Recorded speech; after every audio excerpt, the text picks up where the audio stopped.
So it's time for Ann Coulter. AnnCoulter.com is where you find all things Ann. Ann, good to talk to you. Good to talk to you, too. You remind me, I always have to remember to get more guns during lulls when we think everything is safe. That's right. This is the worst time to buy a gun right now, actually, unless you don't have one at all. That's true. And we saw Adam Schiff announce yesterday that he wants to have a post-mortem investigation on the government's response to this. Nancy Pelosi started a committee. She likened it to Senator Harry S. Truman's investigation of Pearl Harbor. There should be an after-action investigation here, but you say in your column that it should start with two words, China and globalists. Yes, and I have a feeling that's not where Nancy Pelosi's going. I have a feeling as well. Yeah. Yeah, but unfortunately neither is Trump. I really think he is blowing this opportunity and doing what he usually does, sucking up to the lobbyists and corporate interests, bringing in all these guest workers, instead of what he should have done from the beginning, which is go back to what he said during the campaign. This is why I wrote, "In Trump we trust." Man, that was a good campaign. If only the presidency were like the campaign. He should really be going pedal to the metal against China and pushing to bring manufacturing home. As I describe in the column, well, maybe I shouldn't. I won't get soft on the corporations right away. I'll bring that up next. But, when something like 90% of our pharmaceuticals, are different ways of calculating this, I just quote the New York Times on it, are made in China, and a lot of the constituent ingredients in vitamins that are allegedly made in this country, made in China. It was slipped into a New York Times article a few weeks ago that General Motors, we've been hearing so much, oh, that's so great, they're stepping up, they're going to be making masks, yay. Guess where they're making them? They're making them at their plant in China. In China, yeah. Peter Navarro, Trump's trade representative, has been warning about this for decades, as has Pat Buchanan and lots of other people. But we were assured, and that is, maybe we shouldn't be relying on a totalitarian enemy power or any other power. Alexander Hamilton was right. We should make the stuff we need here. We shouldn't be dependent on other countries.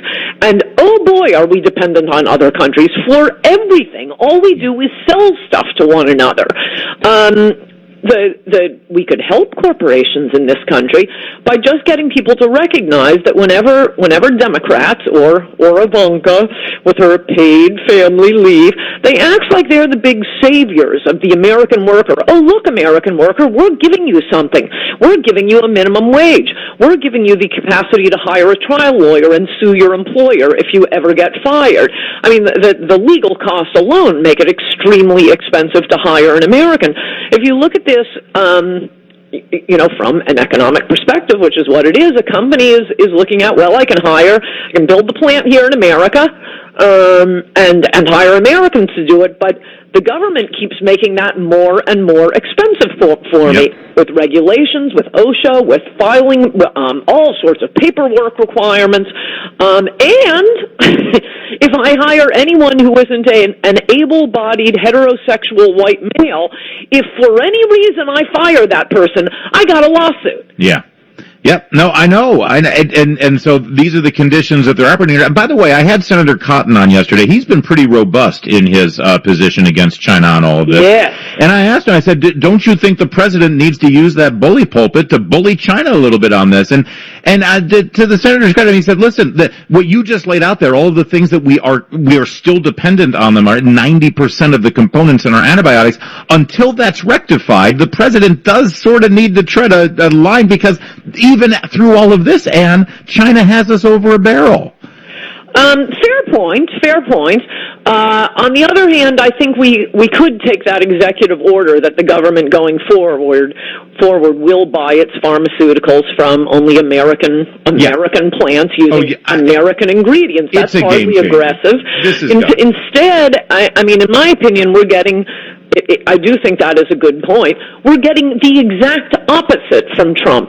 As with everything else, what you want a president to be is like a duck. All is peaceful above the water, and under the water, he's pedaling. No, with Trump, we get Sturm und Drang above the water. Everybody hates him. Everybody's screaming, and nothing is happening under the water. How about putting these provisions into place, like that executive order written for him by Peter Navarro, and he can go out and say wonderful things about China. But instead, you occasionally get him, pretending, we're going to get tough on China, but it never, ever does it. Do you think that when we're through that, and again, I don't know, the president, I think, is trying his best to be focused on getting through this thing, and then we have, some kind of reset. He wants to get through it and specifically make it part of this campaign.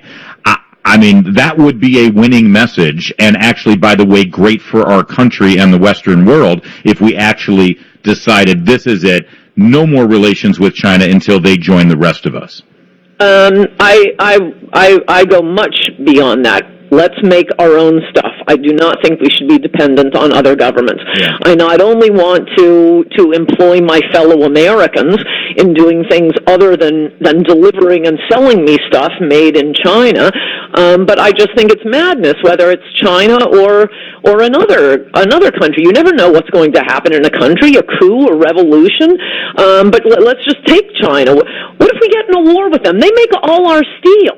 They make all our steel, Larry. Are they going to, no, we'll be gentlemen. We'll keep selling you the steel. Right. And right now they're threatening to withhold drugs. Okay, let Trump go out and whisper sweet nothings in China's ear. But an executive order, I mean, if they're worried about, being nice to the Chinese and this executive order would upset them so much, maybe they shouldn't have told the New York Times about it a month ago when it was supposed to be signed within days. Yeah. And instead, the pharmaceutical lobbyists objected, saying, oh, no, this would disrupt the global supply chain. I think it's been pretty disrupted.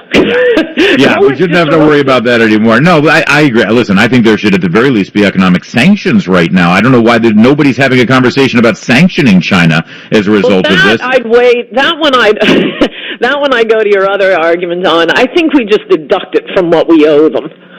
I saw that. Was that you that tweeted that out the other day? Or I saw somebody floating that idea. It's like, they're holding so much debt. The debt's going to be reorganized now as a result of this. I love that. Right. I mean, I'm assuming they're not listening to the WMAL-DC, but it seems like the obvious solution to me.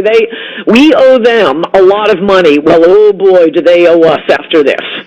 Maybe they are listening. You'd be surprised. We'll leave it there. Ann Coulter, always good to talk to you. By the way, what's your cocktail of choice do you have a quarantini that you like, or are you just sticking with wine?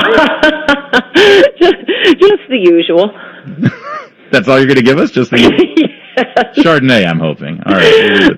Yes, nice California Chardonnays are always excellent. I thought so.